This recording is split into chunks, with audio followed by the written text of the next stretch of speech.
And so the purpose of Genesis 1:2 is not to lay out in scientific detail about the creation account. It's not a scientific book, and it's not intended to be read as a 21st century science book, but at the same time it is the infallible Word of God, and the Bible and science are not at odds with each other as many people in the public world or scientific world would have us to believe. And so what the purpose is to show the awesome power of God. And so Moses is not, through Revelation, is not trying to teach the individuals of Israel about the specifics about the creation process, but he does try to teach them about the awesome power of God. In the ancient world, you needed a polytheistic culture or a henotheistic culture where there was many gods responsible for many things, because in their minds it was just too much majestic and beauty in the world for one God to be able to create it all, which is why you have all these pantheon of gods, all with their own specific thing. But when you look at the Genesis account, you don't see that. It stands in contrast to other ancient Near Eastern religions or even ancient religions, because you see one God being able to create everything. And not only can one God do this, but one God does it only through the power of His Word. And so God is not bound by space and time. He's outside those things. He transcends those things, which oftentimes people will say, well, if you look at what Moses and the Israelites did, the Egyptians, the Israelites were in Egyptian captivity for 400 years. If you look at the similarities between the Egyptian god Ra or Re, and you look at Yahweh in the Old Testament, you can see how the Israelites were influenced by Egyptian and Canaanite creation accounts. They kind of took it and morphed it and made it their own. And really, the Israelite religion is just kind of borrowed from the Egyptians and made a little bit more monotheistic. But when you look at the ancient creation accounts, it's vastly different. I mean, there are some similarities, but the idea of what God is and what He can do and His power is unrivaled, as we see in the book of Genesis. And so it's pretty interesting to see how that is. And so let's look at what Genesis chapter 1 has to say. Let's look at verses 1 through 2 in the beginning. In the beginning, God created the heavens and the earth was without form and void, and darkness was over the face of the deep, and the Spirit of God was hovering over the face of the waters. And as we said before, the emphasis here is on the awesome power of God. And one of the interesting things is that you see the different names for God that is used throughout the Old Testament. There are numerous names that are used. One of the interesting things is the transition that takes place from Genesis chapter 1, verse 1 through 2:3, and then the transition takes place in Genesis 2:4. Now, there are some of those who believe in documentary hypothesis, which is, we're just going to say a load of garbage, okay? They would say that you see Elohim. So Elohim is used in Genesis chapter 1. But when you get to Genesis 2:4, you start to see Yahweh. And they would say, well, that's because you have two different Hebraic or Semitic ideas of who God was, creation accounts. And so you have, one in Genesis 1, and took another one and tied it on in Genesis 2. That's not what happens. Elohim is transcendent. And so what the Bible is showing us here with this name is God's transcendent power. He's so much more powerful, and He's so much more majestic than anything that you could wrap your mind around. He is inconceivable because of the power that He has. We can't speak anything into existence, and God spoke the universe into existence. You cannot fathom His power or His glory or how wonderful He is. Now, in Genesis chapter 2, we get introduced to Yahweh, or Yod-Heh-Vav-Heh, and that is the personal aspect. That's the part of Genesis 2 where we see God creating. See, in Genesis 1, God creates man, but it's just a snippet. He just forms man. But in Genesis 2, we see a more drawn-out picture of God not only creating man, but God interacting with man on a personal level, walking with Him in the cool of the day. That's Yahweh, the more personal name of God for that personal relationship that we have. The word here, bara, is used 48 times in the New Testament. In the Old Testament. It's used 48 times. It is only ever used for God. There are many times in the Old Testament where people make things. I mean, there's tons of different types of words. There's tons of different types of things where people in the Old Testament make things. They can take two pieces of wood together and make a scaffolding or make a temple or make all types of stuff. But only one person can bara. Only one person can create. The Latins would say ex nihilo, right? Anybody know Latin? What does ex nihilo means? Right? Out of nothing. That's right. Only God can create ex nihilo, bara, out of nothing. And so this is... Yeah. Hey, Steve, there's some things you don't need to say, right? You just throw out there and leave it at that. Everybody's like, man, Steve back there throwing down the Latin. Yeah. Latin, I think that 1 year of Latin in your generation was the 1 year of Spanish in my generation, where they get out of 1 year of Spanish and like they know nothing. It's like, what did y'all do? It's like, I know pagina means page. The teacher would say it every day. But anyways, that was my class. Anyways. And so only He can create out of nothing. And so it's interesting. It's used 48 times in the Old Testament. It's only ever used for God. One of the things that's interesting also is the idea of here is the Spirit of God hovered over the face of the waters. And so the emphasis here is the creation from chaos to order. And so here you see that God is the one who is in power. He's in control. The Israelites who don't believe in the Trinitarian God such as we do, they would see this as an extension of God's power, like in the other parts of the Old Testament where the Spirit of God comes upon somebody. It's written that the Spirit of the Lord came upon one of the prophets, or it came upon Samson before he killed a bunch of Philistines with the jawbone of a donkey. And so they would have seen this as an extension, but you and I see this as a part of the Trinitarian whole. God speaks, the Spirit of God is present hovering the waters. We can see here in our New Testament passages that we'll talk about in just a second about Christ's work in creation. And so, but if you look down here, you'll see in verse 26, if you look at verse 26 in Genesis 1, it starts off by saying, let us make man in our own image. And this passage has been the center of a lot of debate over who is us. Who is us in this passage? Let us make man in our own image. Well, some of the rabbis would say, this is God talking to the angels. And so he's saying, let us make man in our own image. The ability to think and to react and to have a moral compass. There's some rabbis that would say this is God talking about the celestial host.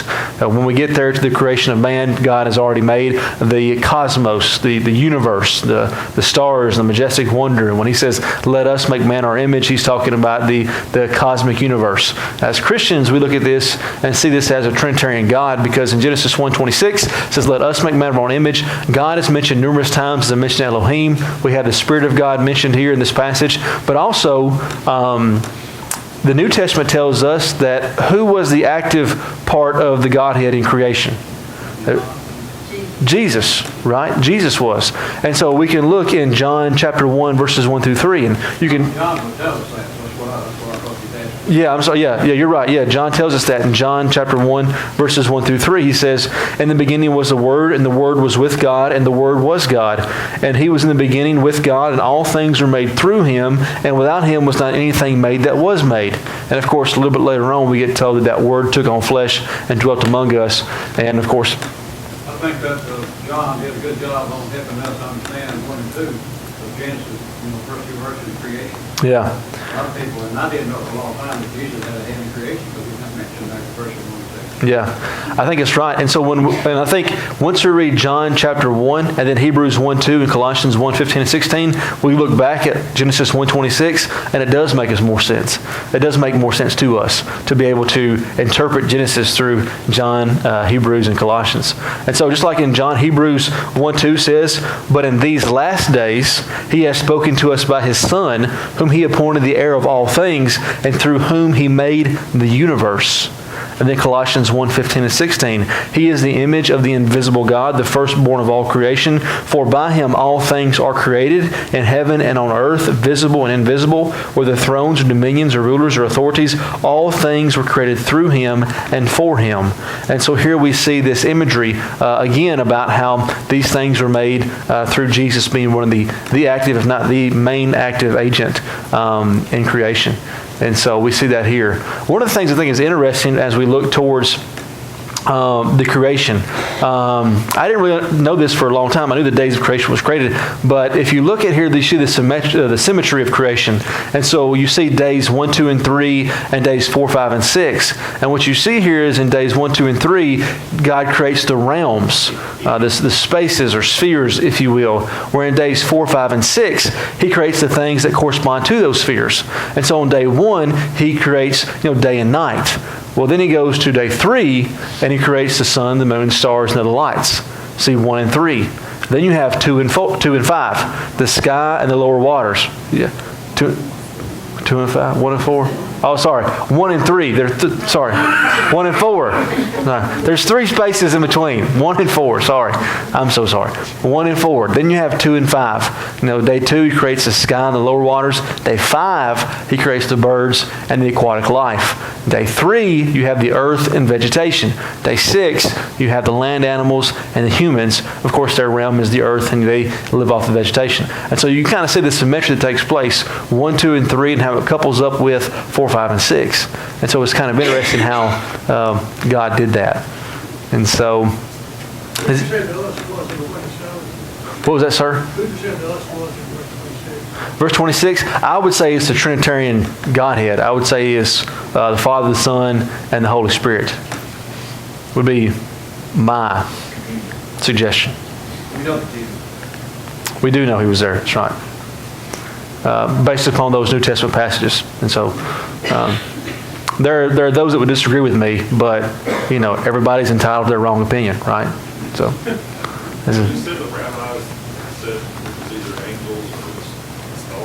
yeah. Is that like rabbis today, or is this like ancient rabbis in the Old Testament? Yeah, Rabbinic Judaism. And so when the temple was destroyed in AD 70, you have Rabbinic Judaism because no longer is Judaism centered around the temple. It's now centered around the synagogue. And the interpretation of the law. And so what you have is even Jesus, right? This was prevalent even in the days of Jesus. You had these famous rabbis. We talked about this when we talked about marriage, divorce, remarriage. And we talked about the 2 different schools and trains of thought. Rabbi, I can't think of their names. There are 2 rabbis, Hillel and another guy who was a Jewish rabbi. And one said you can divorce your wife for anything, even if she's ugly. Like, you find a 20-year-old who's prettier than your wife, divorce her. Doesn't matter. And the other rabbi said, no, marriage is for life. Like, it's a covenant between you and your wife. You can't do that, right? And so, basically, the Jews are split. Which rabbi do you listen to? Which school do you listen to? And so that's why Jesus said, you have heard it say to you, and he was refuting the rabbi's teaching of the Old Testament. And so, but that's been the case even today. So Rabbinic Judaism took place from the time the temple was destroyed, even before then, even before Jesus' day, even till now. And so when these people, like in either in Reform Judaism, they've got the rabbis they listen to. Well, why don't you do this? Well, Rabbi so-and-so said this. And so then you have the Orthodox Jews that interpret the Old Testament this way, and they'll say, well, why do you believe that? They say, well, Rabbi so-and-so said this. And so there's these schools of thought, if you will, in Rabbinic Judaism. And so, and these things have been preserved, and things like the Mishnah and the Mishnah. There's another book that refers to Rabbinic Judaism that you can look at. And sometimes the rabbis disagree with each other, and you kind of get to pick which one you like. So, good question. Good question. Yeah. Or something still existing, like pre-Christ Jewish. Yeah. Yeah. Well, even you can even look back, and there are some teachings attributed to rabbis that lived before Jesus that are still written down that you can look at today. Now they're written down much later, but they're attributed to go back to rabbis that even lived before Jesus, or in the same time of Jesus, like Gamaliel. You can read some of the things that he's supposed to have taught and said. And so, good question. All right, and so let's look at days 1 through 3. Anybody have any questions on Genesis 1 and 2? All right, let's go ahead and let's look at verses 3.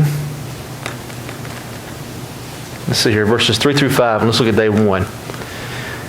And God said, "Let there be light." And there was light, and God saw that the light was good, and God separated the light from the darkness, and God called the light day, and the darkness he called night.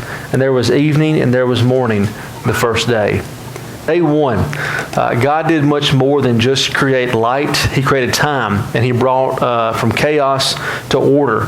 And so the openness of God is a concept that some people will teach, and that is that God experiences time and changes along with us. Some will say, well, God doesn't really know what's going to happen in the future because it hasn't happened yet. And if it hasn't happened yet, God can't know it. And you'd be surprised at how many people actually believe in the openness of God. But I think that this is unacceptable according to other verses in the Bible that teach us, especially the foreknowledge of God. And so if God created the universe and created time, He's not relying on their existence. And if He's not relying on their existence, He transcends both time, space, and He's not bound by those things. And so there are a lot of people who teach the openness of God and the idea that God doesn't know the future. And some people really struggle with this. And if this is you, that's okay. Because I've talked to people that I know, and they say, Isaac, I cannot believe that I have absolute free will if God knows what I'm going to do before it happens. And some people really have a struggle with that. Now, for me personally, I don't. Because I still think that, just because He knows what I'm going to do didn't divorce me of any ability to make that decision. I just believe that He's more powerful and He knows the future, and I'm not going to ask for a show of hands. But if you struggle with that, if that thought has crossed through your mind, you're not the only person that struggles with the idea of having free will and God knowing what's going to happen beforehand. Calvinism was kind of born out of this idea of, if God knows if God knows what you're going to do in your life before you do it, then you actually didn't choose it. It must have been planned for you. And so that's kind of what the beginning of kind of the Calvinistic theory was, of predestination and all types of stuff like that. But I find that just to be interesting. Where did you say time was created with the day and night? Yeah, when He created the day and night, He created time and the differences in time. And so He set those parameters up, how we view time, day and night, seasons, minutes. He created that when He created day and night. The slide that was deleted was on the Hebrew word yom, which is the word that's used for day in Genesis chapter 1. And the question that many people have is, what does this mean? Does this day a literal 24-hour time period? Are these yoms millennia? Are they thousands of years? Are they billions of years? What does this stand for? And so what the slide is going to be on the Hebrew word yom and what it means. And so the way it's used in the Old Testament is used in a few ways. And one of the ways it's used is for the daylight hours. And so, you got to work while it is day. Well, we would say that's while the sun's shining. 3 o'clock in the morning would not be considered day then because there's no sunshine, or 11 o'clock at night. One of the ways it's particularly used in the Old Testament normally is a 24-hour day. Sometimes it's used as special days, like the day of His death. And so we use that even in English sometimes. In a plural sense, it can be used for a few days or even years. But it's oftentimes used with a plural form, like in those days might mean a span of time. If it has a definite article, it means today, and with a preposition, it means in that day or when this took place. And so, just looking at the Hebrew word yom, it looks there's nothing here to suggest anything other than a 24-hour day. And so the context exclusively points to that. The same word is used when Moses talks about this in Exodus 20, verse 11. He says, "For in 6 days the Lord made heaven and earth, the sea and all that is in them, and rested on the seventh day. Therefore the Lord has blessed the Sabbath day and made it holy." Exodus 31:17 says something very similar. "It is a sign forever between me and the people of Israel, that in the 6 days the Lord made the heavens and the earth, and on the seventh day He rested and was refreshed." And so Genesis is incompatible, in my belief, with scientific evolution or theistic evolution. Many people will say, well, you can have theistic evolution, and yom here can mean millennia or billions of years. Yom is not used like that at any time in the Hebrew language, and so there's no reason to suggest that it's used here in Genesis chapter 1. And so, but many people will look at this and say, well, they'll try to fit theistic evolution into Genesis chapter 1 and say, well, we just don't know how long a yom was. Well, no, we know how long a yom was because we can look at, hundreds of pieces of Hebrew literature throughout time, and it always means a day, one day. And so, does anybody have any questions on that? So the first 3 days, there's no sun, there's not in orbit. The whole basis of the day. me, time is irrelevant. Yeah. It's 3 days. It doesn't matter whether it's 24 hours as we know it now, or, I mean, it's just, I don't know, when the Earth's not actually put in orbit around the sun yet. Yeah. No, it's, Like those days are so,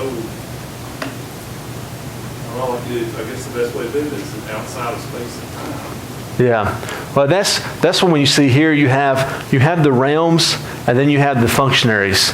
And so just like this right here, you can see how it's almost like the realm is made, and then following up you have the occupants, or sometimes they're called the functionaries in some literature that you read. And so what you see here, we know a day because we rotate around the sun in a 24-hour time period. And so we rely on the sun to mark our days. Whereas, if God didn't need the sun to make a 24-hour day, he could make, he states that there's going to be a 24-hour day, and so there is. And so then he puts the sun in the sky there in day 4. Now, I guess you could say that without the sun, how could you know it's a 24-hour day? And I would just, for me personally, But time measurement is, yeah, based on the yeah, evolution of the Earth and the sun. yeah, I don't know, it may be exactly 24 hours as we know. yeah, Then again, time is sort of irrelevant to that block of creation, the way I see it. yeah. Over hours back then. Right. I mean, God, 1,000 days is a year and a day and all that. right. How do we, it's not like somebody's doing a stopwatch, The only way that I can think of it is the use of the word yom. It always means a day. And so even though it's used before day 4, I would tend for it to be a 24-hour day just because the word is used. I don't think it being a 24-hour day or time period is dependent upon the sun, if that makes sense. You would think that the sun would have been here before the vegetation. Right. Vegetation depends on the sun. Right. Well, and that's the thing is, was there light before the sun, moon, and stars? Because in our solar system and universe, light doesn't exist without the sun, moon, and stars. But it exists on day 1. Well, that's because God is light, and if He wants there to be light in the darkness, there's going to be light in the darkness. He doesn't need a sun, moon, or stars. It's kind of like what I'm saying with the time. Like, He doesn't need the sun, moon, or stars for light to make a day and a night. Just like it says evening and morning the first day, He doesn't need a sun, moon, or stars to make evening and morning. He speaks. Yeah, He speaks it into existence. It is because He says it is. I think we have to accept that God is wiser than we are. Yeah, I mean, I wasn't there, so we're just going off what we're reading, right? And after on day 4, when He creates the separation of day and night, He uses the same word for another day.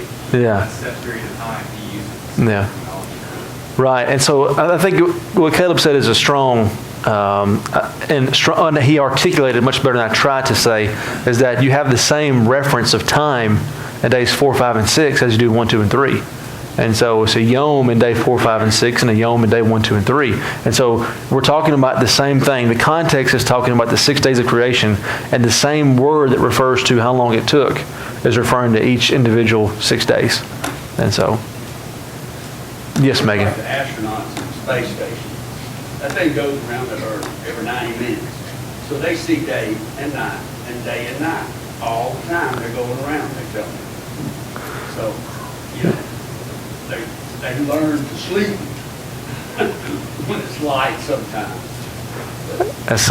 That would be an odd experience to be able to look thousands of miles and see the Earth, the blue marble. It'd be pretty interesting. Megan? Someone said the earth and vegetation, and then He made the sun and moon, but He used the day. It's just a day. All the plants are going to die without the sun. It's a day. Yeah.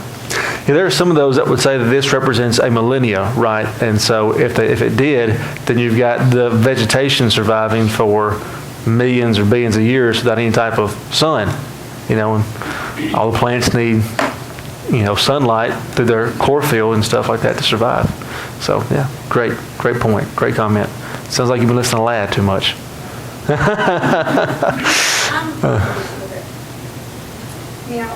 The realm, Mm-hmm. which is what it's contained in or part of. Mhm. But the first verse says that it was formed with more darkness. Mhm. That's what. Because you got, wait, first person. Okay. Okay. I corrected myself. Well, good. That's good. And so good comments. And so day 2, let's look at verses 6 through 8. And God said, let there be an expanse in the midst of the waters, and let there be separate the waters from the waters. And God made the expanse and separated the waters that were under the expanse from the waters that were above the expanse. And it was so, and God called the expanse heaven, and there was evening, and there was morning the second day. And so, in day 2, God creates the waters. He makes there an expanse. There's been multiple books and articles written over was there a vapor dome over the earth? And is that why the people before Genesis 11 lived so long? We're not going to talk about that because it's too in-depth and there's just, nobody knows. But that is, some people look at this verse and try to talk about that. Day 3 is interesting because you have 2 parts. And those 2 parts on day 3 is the land and the vegetation. So let's look at verses 9 through 13.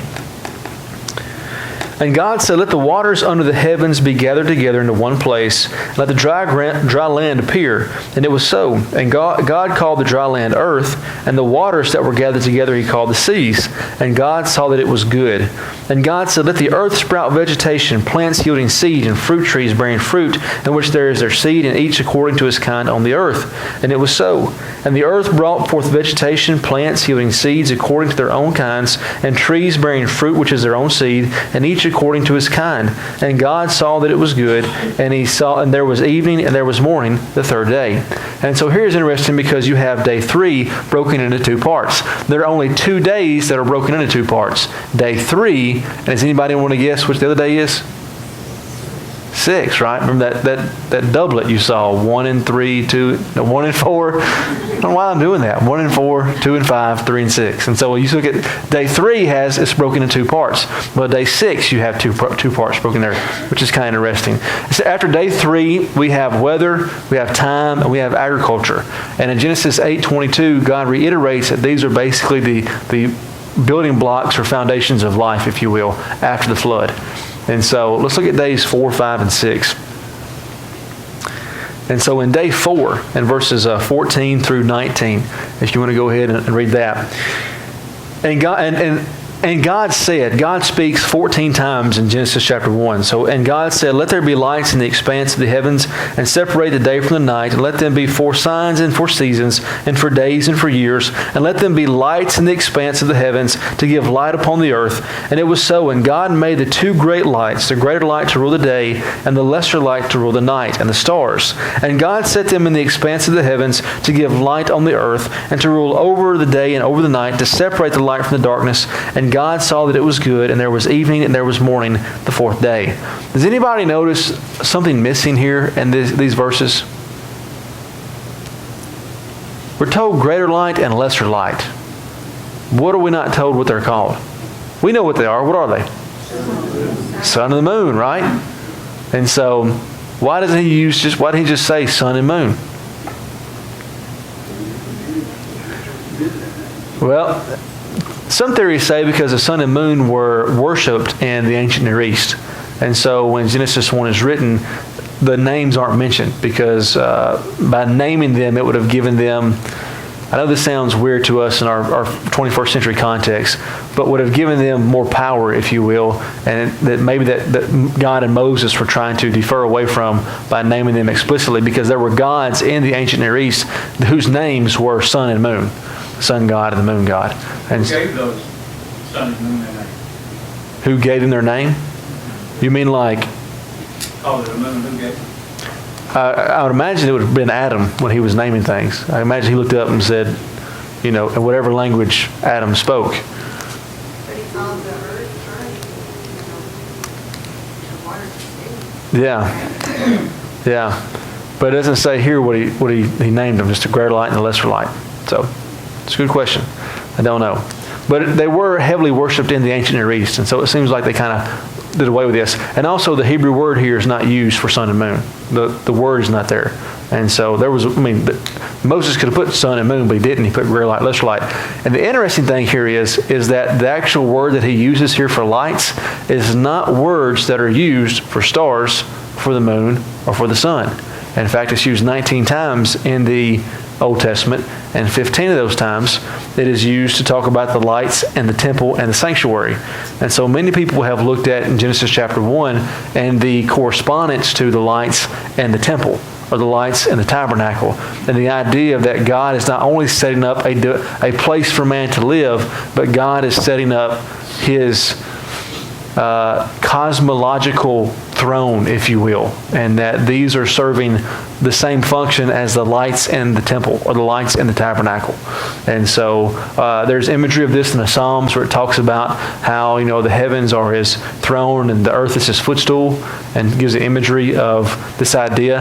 In the ancient Near East, oftentimes creation was often tied to the creating of almost like a temple. And so when you read like Babylonian or Egyptian or Mesopotamian ideas, they connect this idea of the stars and the moon with religion and with a temple. Many of you have looked at this. When you look at the ziggurats, if you're talking about over in Babylon or in that area of the Sumerians, if you're talking about the temples in Mesoamerica with the Aztecs, the Olmecs, or the Incas, or you're talking about the Stonehenge in Northern Europe, what do all these things have in common? Or the pyramids in Egypt? What are they all based upon? Astrological stuff, right? Sun, moon, stars. And so this connection between the heavens and temples transcends cultures and races and languages all over the world. And so I would say it's because we all have a common origin, right? And that this would have been understood by man and just was passed down and manipulated and changed over time. And so, I don't know. It's interesting here to see the connection between these two things. For time, we're not going to be able to read our next few verses, and I'm sorry. But in day 5, verses 20 through 23, He creates the sea creatures, and He creates man. And days 24 through 31, a passage we've already talked about, He creates, it's a doublet. He creates the animals, and He creates the man. And He creates man in His own image. And what He does, since we are created in the image of God, we are placed in a higher intrinsic value than all else of creation. We have a soul. We are more valuable than an animal, if you will. But we've also been given a greater responsibility. Because we are made in the image of God, we're able to reason. We're able to understand. We're able to be self-aware and conscious. We're able to have spiritual discernment. And God expects us to use these things to glorify Him and to draw ourselves closer to Him. And so even though we have a higher value, we've also been given a greater responsibility. And of course, in that passage, He also says that man has been given dominion over the earth to subdue it and to rule over it. And then in day 7, and so interesting here, they probably got the chapter divisions wrong, and so like I said, chapter divisions are not inspired, and so but really day 7 shouldn't start chapter 2. It should end. It should end chapter 1. But here is the interesting word. The Hebrew word here that is often translated rest is better understood to be ceased. It's not that God was tired from creating the world, that He was exhausted, but that He stopped. He ceased. And whenever you see this word used throughout the Old Testament, that's the idea. In Joshua 5:15, the manna ceased when the food was able to eat, right? It's not that the manna rested, when the food started to grow, it ceased. Job's friends didn't rest from speaking to him. They ceased to answer him. Sorry. No. But anyways, so God was not tired, but He took over as sustainer and provider instead of creator. And so what you have in days 1 through 6, you have God creating the universe. You have God creating, if you want to go that route, His cosmological throne and His temple, His sanctuary, if you will. And so then we see that ends in Genesis chapter 1, and then you see Him start to become more of a sustainer. The Bible tells us that the earth, that we live, move, and have our very being, our existence, the New Testament tells us, because God wills it so. Like, why are the atoms that compile you as a human being like sitting there?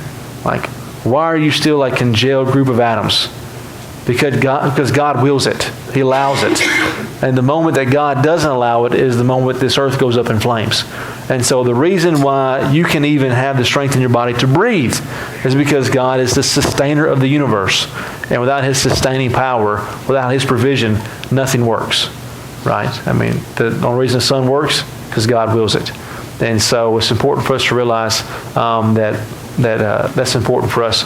So God was not tired, but He did rest from His labors. He ceased from His labors, and He did that. And so in the Old Testament, in Exodus 20, verse 8 through 11, what does God command the Israelites to do at Sinai in reference to the Sabbath?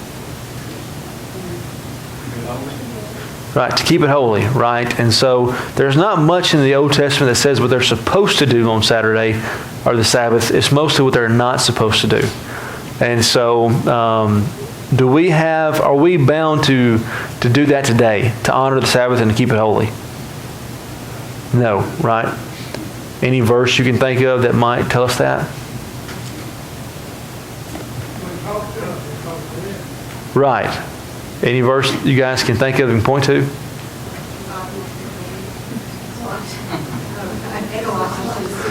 Colossians 2:17, right? All right, that tells us that we're not bound to the old law anymore. Now, I do think it is an important principle. In the Old Testament, the Israelites were supposed to use the Sabbath as a way to withdraw and to think about God, to think about the idea there was something more important than their daily menial grind. If we never look up from our house, from our families, from our jobs, for our requirements, we will find ourselves so focused on life that we forget about spirituality. We forget about the God who created us and the universe. And so the Sabbath was supposed to be a day to withdraw and to remind oneself about what was really going on in the universe. And that the things that you're worried about and the problems in your life are monumental to you, but in the end aren't as big sometimes as we might seem in comparison to the universe. And so our Sundays kind of fulfill what the Sabbath was meant to be. Now, I'm not saying that Sunday replaces Sabbath or something like that. I'm not trying to talk like that. It's different. But at the same time, it serves a similar function that we need as human beings, to be able to take a step back whenever we come and worship God and realize that He's the Creator, that He's the one who is powerful and majestic, and He's the one that created the universe. And sometimes it's good for us just to take a step back and to remind ourselves that He's God and He's the Creator, and we are the created, made in His image, to glorify Him with good works. And so it's important for us to see that. And so if we look at this, I think some of the things that we can take away from this, number one, of course, is God's awesome power, talking back with Elohim and the difference between that and Yahweh. Also the beauty of creation. God looked at it, and every time He said it was good, right? He created man and said it is very good, right? And so the beauty of creation, being able to look out and see God's handiwork and being able to praise Him. The third thing is the value and the responsibility of humanity. We're made in the image of God. We've been given a great responsibility, but we've got to take that seriously. And also, number four, the need for reflection. It's important for us to take a step back and to realize that this transcendent God that made the universe and all the things the Hubble telescope goes out and sees wants a personal relationship with you and loves you so much He sent His Son to die on the cross for your sins. I mean, when you take a step back and you read Genesis 1 and you think about the awesome power of God, and then you think about the cross, like, I don't know how you can even fathom on what plane that God would want to have a relationship with me or send His Son to die for my sins. And so it's very humbling, but also very encouraging. And so sorry for going a little bit long tonight. Let's go ahead and end with a prayer. Dear Heavenly Father, we're so thankful for all the many blessings You've given us. We're so thankful for the blessing to come and study Your Word in the middle of the week. Dear Father, please help us to realize Your awesome power and nature, and to realize that we are the created and that we were created in Your image to serve You and glorify You. And dear Heavenly Father, please help us to have the wisdom to take a step back and to think on these things and think about Your awesome power, but also the fact that You are so powerful and yet You still love us and sent Your Son to die for us. And help us to live each and every day in such a way that shows other people the wonderful love that You have for mankind, and that You sent Your Son to die for their sins. Please watch over us and bless us. It's Your Son we pray. Amen.